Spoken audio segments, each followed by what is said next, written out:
Back خبروں کے سلسلے کو دوبارہ سے آگے بڑھائیں گے اور آپ کو بتائیں گے کہ صوبہ بھر میں ڈینگی مریضوں کی درست تعداد کا علم اور ڈاکٹروں اور عملے کی باقاعدہ تربیت نہ ہونے کی وجہ سے ڈینگی پھیلنے کا خطرہ پیدا ہو گیا۔ ڈینگی ایکسپرٹ ایڈوائزری گروپ نے محکمہ صحت کی کارکردگی پر سوالات اٹھا دیے۔ ایڈوائزری گروپ نے ایک مراسلہ میں اپنی سفارشات میں کہا ہے کہ راولپنڈی، اسلام آباد، فیصل آباد اور ملتان ڈینگی کے ہاٹ سپاٹس بن رہے ہیں۔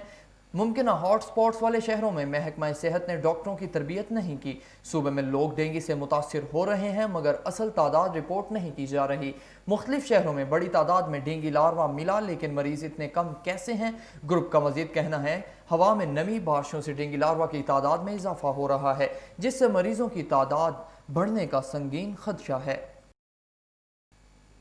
میٹروپولیٹن کارپوریشن اسلام آباد میں مسائل میں آئے روز اضافہ کے باعث شعبہ واٹر سپلائی اور ویسٹ واٹر ٹریٹمنٹ کی تنظیمیں نو کر کے نیا شعبہ تشکیل دیا گیا۔ Sardar Khan clerk after charge پر ڈائریکٹر جنرل تعینات کیا گیا۔ فائنانس اور ریونیو افسران ڈی جی کو ماہانہ رپورٹ دیں گے۔ اس حوالے سے مزید تفصیلات جانیں گے ہم اپنے نمائندہ شعیب احمد سے۔ جی شعیب، آگاہ کیجیے گا اس حوالے سے۔ جی بالکل، میئر اسلام آباد شیخ انصر عزیز کی ہدایت پر شعبہ واٹر سپلائی اور ویسٹ واٹر ٹریٹمنٹ کی تنظیمیں نو کر کے نیا شعبہ واٹر مینجمنٹ تشکیل دے دیا گیا ہے۔ گریڈ 19 کے ڈائریکٹر سینیٹیشن سردار خان زمری کو مذکورہ نئے شعبہ کا لک آفٹر چارج پر ڈائریکٹر جنرل تعینات کر دیا گیا ہے۔ نوٹیفیکیشن کے مطابق شعبہ واٹر سپلائی، شعبہ ویسٹ واٹر، شعبہ بلک واٹر اور شعبہ sewerage D G water management کے تحت ہوں گے اور فنانس اور ریونیو کے افسران بھی ڈی جی واٹر مینجمنٹ کو ماہانہ کارکردگی کی رپورٹ دیں گے۔ شہر اقتدار میں پینے کے پانی کی قلت اور ویسٹ واٹر مینجمنٹ کے مسائل میں آئے روز اضافے کے بعد میئر شیخ انصر عزیز نے شعبہ واٹر سپلائی اور شعبہ ویسٹ واٹر کی تنظیمیں نو کرنے اور نیا ڈائریکٹوریٹ بنانے کے احکامات دیے تھے۔ میئر اسلام آباد کی ہدایت پر سٹی سیوریج سسٹم کو شعبہ ایس ٹی پی کے ماتحت کر دیا گیا ہے۔ Project director S T P کو ڈائریکٹر ایس ٹی پی کے ماتحت کر دیا گیا ہے، جبکہ ڈائریکٹر ریونیو اور فنانس کو اپنے شعبوں سے بھی نمائندگان مہیا کرنے کی ہدایت کی گئی ہے۔ میئر اسلام آباد شیخ انصر عزیز کا کہنا ہے کہ مذکورہ اقدامات شہریوں کی فلاح و بہبود اور پانی کی قلت پر قابو پانے کے لیے کیے گئے ہیں۔ جی بہت شکریہ شعیب ہمیں اپڈیٹ کرنے کا۔ بلوچستان میں بھی بارش نے تباہی مچا دی۔ بارش کے باعث بولان روڈ ٹریفک معطل ہو گئی اور دریائے ناڑی میں درمیانے درجے کا ریلا گزر رہا ہے۔ سبی بولان اور پہاڑی علاقوں میں وقفے کے ساتھ بارش کا سلسلہ جاری ہے۔ دریائے بولان میں درمیانی درجے کا سیلابی ریلا گزر رہا ہے۔ دریائے بولان میں 33,000 سیلابی پانی گزر رہا ہے۔ سیلابی پانی آنے کے باعث سندھ بلوچستان قومی شاہراہ پر ٹریفک معطل ہو گئی۔ لیویس فورس نے ٹریفک کو مختلف مقامات پر روک دیا۔ شاہراہ کے دونوں اطراف سینکڑوں گاڑیاں پھنس گئی ہیں۔ مسافروں کو شدید پریشانیوں اور مشکلات کا سامنا کرنا پڑ رہا ہے۔ اور دوسری جانب ڈپٹی کمشنر سبی یاسر باز نے کہا ہے کہ ضلع کچھی میں بارشوں اور دریائے ناڑی میں سیلابی ریلا آنے کے باعث قومی شاہراہ ٹریفک کے لیے معطل ہوگی اور قومی شاہراہ پر مختلف مقامات پر ٹریفک بند ہے۔ سبی، لہڑی، نصیر آباد، جعفر آباد کے شہری کوٹہ کی جانب غیر ضروری سفر سے گریز کریں۔ محکمہ موسمیات کے مطابق آئندہ 3 روز تک بلوچستان میں مزید بارش کا امکان ہے۔ علامہ اقبال اوپن یونیورسٹی کے زیر اہتمام کلیہ سماجی علوم، کلیہ عربی، اسلامی علوم، ایم فل، ایم ایس اور پی ایچ ڈی کے سیمسٹر بہار 2020 کے امتحانات 10 اگست بروز پیر سے شروع ہو رہے ہیں۔ مذکورہ امتحانات یونیورسٹی کے مین کیمپس اسلام آباد میں منعقد ہوں گے۔ کلیہ سماجی علوم کے طلباء کے امتحانات کے لیے امتحانی ہال کا انتظام یونیورسٹی کے ایکڈیمک کمپلیکس میں کیا گیا ہے، جبکہ کلیہ عربی اور اسلامی علوم کے طلباء اپنے امتحانات کلیہ کی کمیٹی روم میں دیں گے۔ آپ کو ہم خبر سے آگاہ کرتے چلیں کہ کوہسار یونیورسٹی بلک واٹر سپلائی اسکیم سمیت تمام منصوبے مکمل کریں گے۔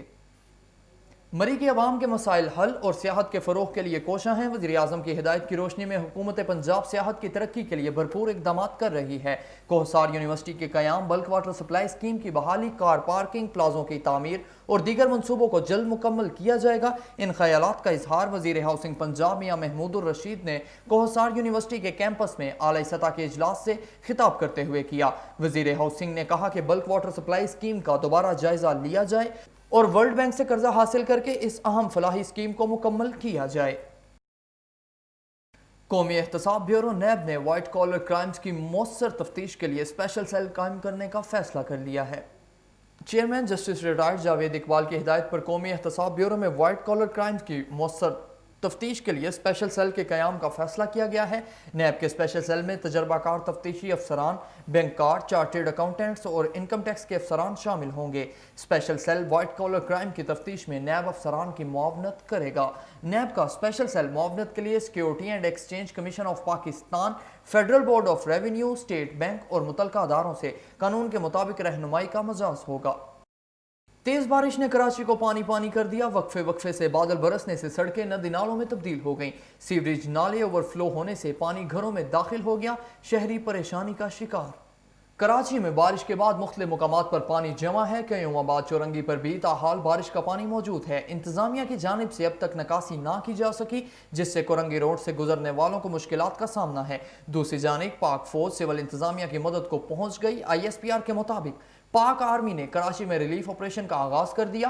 پاک فوج کی ریسکیو ٹیمز متاثرہ علاقوں میں مصروف عمل ہیں۔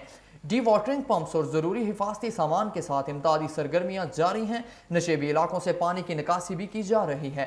پانی میں پھنسے لوگوں کو ریسکیو کیا جا رہا ہے۔ سیلاب اور کسی بھی ہنگامی صورتحال سے نمٹنے کے لیے مزید ریسکیو ٹیمز الرٹ کر دی گئی ہیں۔